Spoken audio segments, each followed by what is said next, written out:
Hi, my name is Satwan and welcome to today's video where I'll be explaining the key differences that businesses need to understand between two of the most popular buy now pay later solutions, which are Afterpay and Klarna. If you're new to the channel, Digital Money Lab helps businesses to rapidly increase sales conversions and cut payment processing costs by using the best payment systems and platforms for your needs. Stay tuned to the end of this video where I'll be providing you with a few bonus pieces of content, one of which could help your business to significantly reduce the cost of customer returns if you're a fashion and clothing retailer. Let's start with a bit of history.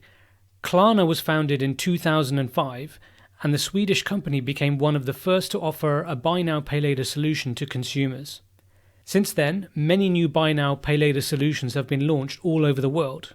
And one of the most popular alternatives to Klarna is the Australian company Afterpay, which was founded in 2014. Afterpay was so successful over the past few years that in August 2021, the US payment company Square announced that it was acquiring Afterpay for $29 billion. With the growing popularity of these two major buy now pay later platforms, businesses that do not currently accept this form of payment are leaving a lot of revenue on the table. Here are some of the many benefits that businesses who accept Klarna and Afterpay have received since implementing these solutions. Stats from Afterpay's website show that their top customers use Afterpay around 48 times a year. Merchants have found that after implementing the Afterpay solution, their profit margin increases by around 11%, and they find that basket sizes and the value of them goes up by 17%. A report commissioned by Afterpay, which I'll show you in a moment, said that Afterpay's fashion sales are 6.5% of US fashion e-commerce sales, which is a staggering amount of money. And if we switch over to Klarna, some of the stats from their website also show a huge number of benefits for merchants, including a 41% increase in average order value. Up to 40% of sales are actually from brand new customers. They found that 20% of customers who use Klarna shop more frequently, and 44% of customers would have abandoned their purchase if Pay in 4 was not available. These are only a small selection of benefits that I've found on both companies' websites. And not only would I encourage you to go on each site and have a look at the stats for yourself, I'd also recommend that you read a report which was commissioned by Afterpay in September 2021 called The Economic Impact of Buy Now Pay Later in the US. And the link to this report is below, and I'd highly encourage you to read it because some of the stats in there are pretty encouraging if you're in business yourself and you're looking to increase your sales in 2022 and beyond. Now I want to move on to explaining the differences between each platform, which is the main reason why you're here. The first difference is the number of countries that both companies operate in. If we look at Klarna, it states on their website that it's available in 19 countries, and they've also got an option called international. So I'm not quite sure what that means, but if you compare it to Afterpay, which you can see on the left-hand side here, that's only currently available in 5 English-speaking countries, so US, Australia, New Zealand, the UK, and Canada. So straight away, if you're working at a company which has multiple locations internationally, you may want to consider Klarna due to the fact that they already operate in 14 more countries than Afterpay does right now in December 2021. As both companies continue to expand in the next few years, Klarna will probably maintain the lead for the foreseeable future. Point number 2 is the difference in the number of customers that both companies have and how this could have a bigger impact on your business not only now, but over the coming years. So starting with Klarna, they have 90 million customers worldwide, with 20 million of those in the USA. If we compare that to Afterpay, they have 14 million customers worldwide, with around 10.5 million of those in the US.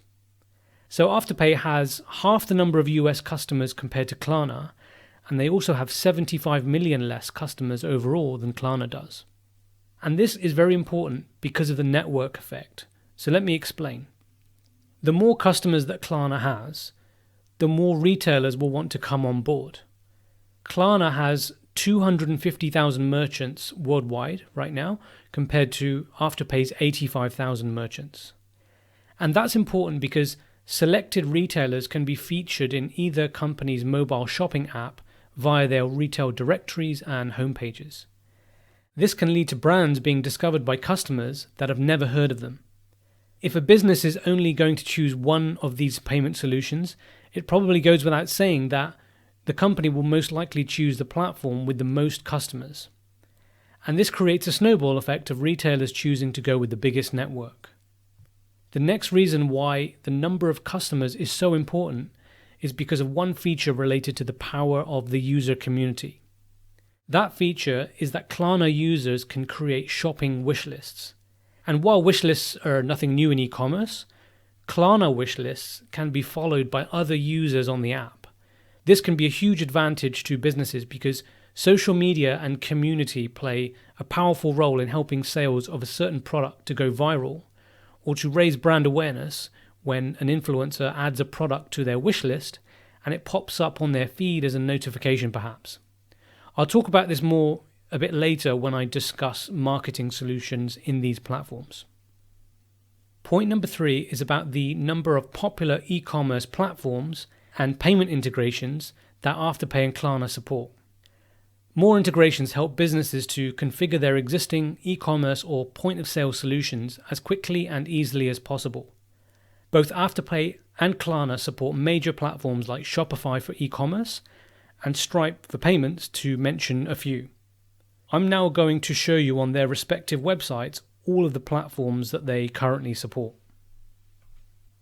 Afterpay currently supports a total of 21 platforms that you can see here, and there's some big names including Magento, Squarespace, Wix, Shopify, Salesforce, Commerce Cloud, and there's a whole bunch of other ones here as well that you can take a look at.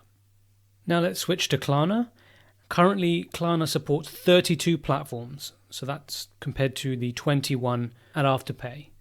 And if I scroll down the page, you'll see some familiar names like Stripe, but there's a whole bunch of others that were not on Afterpay's page that I just showed you. So we've got Adobe, for example, Adyen, BigCommerce. A lot of these names I haven't personally heard of. Well, Digital River I have if you're selling software, and the list is quite large. So some familiar names as well like Salesforce, Commerce Cloud, Shopify again, and I'll scroll all the way to the bottom and we've reached the end there. So once again, Klarna supports more platforms and partners right now, which makes sense as they operate in more countries. In point number 4, I want to highlight the differences in payment types. First of all, both platforms offer the ability for customers to split a payment over 4 to 6 weeks at 0% interest. There isn't much differentiation there because it's pretty much a standard offering. But there are some extra payment methods that Klarna offers over and above Afterpay. So we've got the standard Pay in 4 on the left, which I'm not going to talk about here because that's standard functionality. So the first one is Pay in 30 days, which you can see here in the middle. So Pay in 30 days makes shopping easier for customers by offering them the ability to try before they shop, and once again with no interest or fees added. Once their order is shipped, Klarna pays the merchant, but the customer gets an extra 30 days before they have to start paying for the goods. The third payment option is called financing, and this helps customers spread their purchase costs over time and pay at their own pace over a period of 6 to 36 months. And as that's similar to what a traditional loan would be, as you would expect, there's a credit check that would take place there. After the order is processed, Klarna pays the merchant up front, and the customer makes their monthly payments online or in the Klarna app as normal. In point number 5, I want to discuss the difference in fees that merchants are charged depending on the payment method that the customer chooses, such as the ones I mentioned in the previous section. I want to add a bit of a disclaimer here before I click on to the next slide. I couldn't find the merchant fees for either company on their websites. However, as I made a video on Buy Now Pay Later solutions more generally earlier this year in July 2021, I did manage to find some fees from the research I did back then, and those are the ones I've quoted on the next slide. Therefore, please understand that the fees I'm about to present may have changed slightly. They probably haven't changed very much if they have, but please bear that in mind. So Afterpay has fees of between 4 to 6% plus a 30-cent fee per transaction, and these were figures that I got from Afterpay's Australian website back in July 2021. And if we move over to Klarna, they charge 5.99% plus 30 cents fee per transaction. However, the fees are less with Klarna if the customer buys with their financing option, where, as I mentioned earlier, they can spread payments over 6 to 36 months. The fees for this transaction are lower at 3.29% plus 30 cents per transaction. You'll have to forgive me because I can't remember if I took these numbers from Klarna's Australian or US website, so my apologies for that. As I said earlier, I can't imagine that the fees have changed that much in 6 months, so please mention in the comments below if you have managed to find the latest merchant fees for either of these companies so you can share it with other people who are watching this video. Finally, in point number 6, I want to discuss the differences in the area of marketing and promotion. Klarna's marketing platform is comprehensive and has features such as sponsored placements, CRM campaigns, dynamic ads, influencer marketing, premium publishing for writing articles, and reporting as well, which provides in-depth insights into campaign performance. This platform is more capable than Afterpay's is right now. Afterpay only announced the availability of Afterpay ads in August 2021. They now offer brand placement, sponsored deals, and collections. Afterpay does have a lot of catching up to do, but now that they are going to be acquired by the US payment company Square, as I mentioned earlier, Afterpay will have a massive amount of money and resources available to them for future development. And if you've seen how Square alone have developed in the past few years, I expect to see big things from Afterpay in future. So to summarize, the main differences between Afterpay and Klarna fall into 6 main areas. Firstly, the higher number of countries that Klarna operates in compared to Afterpay. So that's 19 countries versus 5 English-speaking countries for Afterpay. Secondly, the higher number of customers that Klarna has compared to Afterpay, which is 90 million versus 14 million. This could have a considerable effect on the usefulness of each app as more users join. Because just like Facebook or any other social network, the more users join, the more retailers will join, and the cycle will keep repeating. And this will impact sales conversion when you consider the impact of features like Klarna's followable wish lists, for example, which can include products from any retailer in their shopping directory within the app. Thirdly, platform and integration support will determine whether your particular e-commerce solution will work quickly and easily with Klarna or Afterpay. Klarna currently has more integrations than Afterpay, as I showed you earlier. Fourthly, the payment types available to customers is another key point of difference. Although splitting payments over 4 to 6 weeks is pretty much standard, as I mentioned earlier, for a buy now, pay later solution, Klarna gives additional options to customers where they can pay over 6 to 36 months, or the pay in 30 days option where they can start to pay a little bit later. The longer payment methods of up to 36 months can work really well if your company sells expensive products where customers simply can't afford all of the money up front, or even within 6 weeks for that matter. Fifth, merchant fees may influence your decision. As I mentioned before, the standard buy now, pay later offering is fairly standard across the board, with fees ranging from 4 to 6%. You may find that Klarna's lower fees for their financing option is more attractive if your company sells expensive products or if it sells products where customers have traditionally needed to apply for a loan. Klarna's credit assessment would be much faster than a traditional bank and therefore could help to shorten the sales cycle in your company quite considerably. Sixth, last but not least, the features and benefits of Klarna's marketing and promotions solution are more mature than Afterpay's right now. Klarna offers everything from sponsored ads to influencer marketing and even a publishing platform for key partners.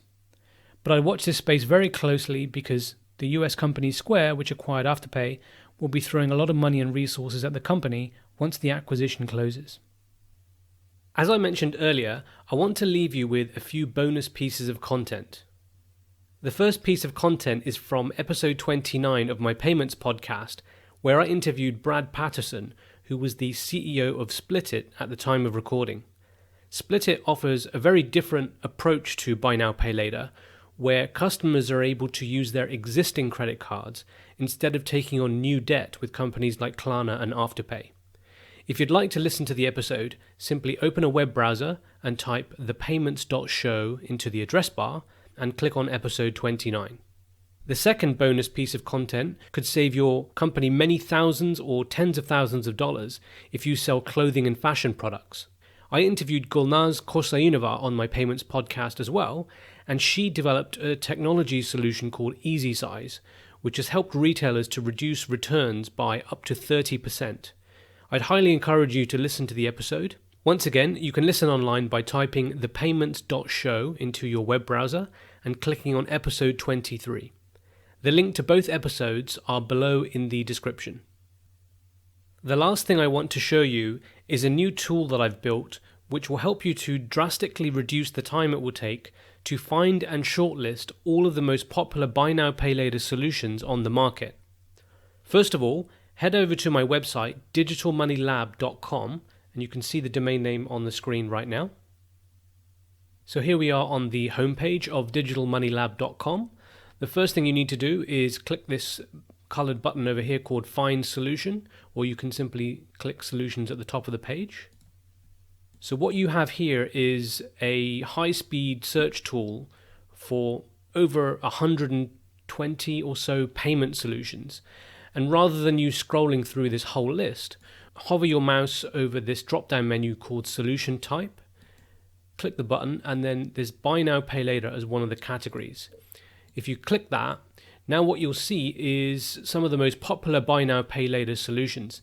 And obviously Afterpay and Klarna are there, which we're talking about in this video, but there's a bunch of others as well, which will help you to kind of understand the market, and you can go and do your own research on each of these solutions to find out what is best.